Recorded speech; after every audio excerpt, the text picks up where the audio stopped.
بسم الله الرحمن الرحيم أصحابي مركلة isku soo noqod wanaagsan dalab group ayaad ku soo dhawaaneysaan koorsadeena freelancing-ka ayaa noo socota weliba qaybteeda maaragtay akoon bangiga sida u samaysana oo lacagta aan online ka shaqaysta kala baxa maaragtay runtii marka aad pioneer soo samaysato wuxuu kaaga baahan yahay inaad verification garayso verificationkana wax weyn ha u malayn verificationka aad u fudud yahay yacni wax shuruuda saas maaragtay yacni uu kugu soo xoojin doonaan ma jirto keliya wuxuu kaaga baahan yahay macluumaadkii aad maaragtay marka aad foomka soo buuxinaysay aad soo qortay soo gelisay inuu saxan yahay in kale oo keliya kaa fiirina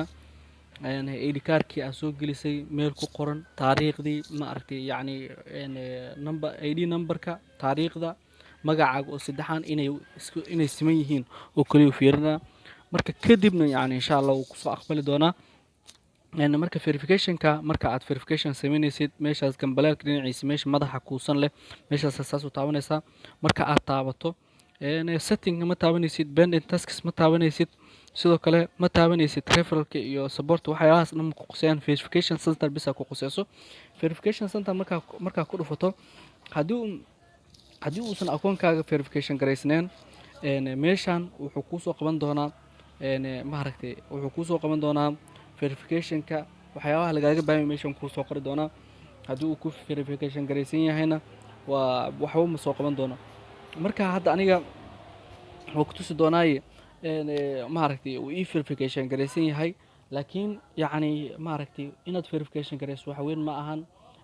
meeshu kugu soo qoraa procedureka aad maraysid procedurekaas uu meesha kugu soo qorayna wax weyn ma ahan keliya waxaa samaynaysaa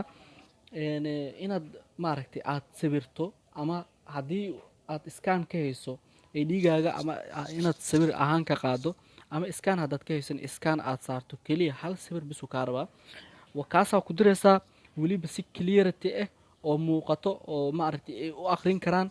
markaa saas u dhirto sabmida dhehe bis waay maaragtay markaa sabmid saas u dhahdo qaybtaanu ku keenaa maaragtay wuxuu ku leeyahay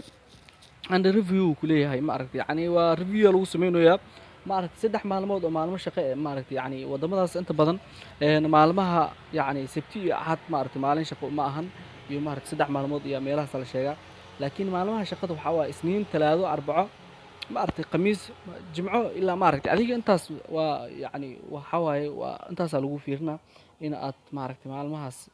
aa lagu fiirinaa 3 maalmood lagaaga xisaabaa oo kadibna waa lagu soo aqbalaa haddii aad xogtii aad markaa soo gelinaysay iyo xogtan ay isku mid yihiin haddii ay wax ka bedelay waxay kala duwan yihiinna waa rejecta lagu soo sameynaa wabillahi tawfiiq insha Allah waxna maaragtay wax saas u adagna ma ahan insha Allah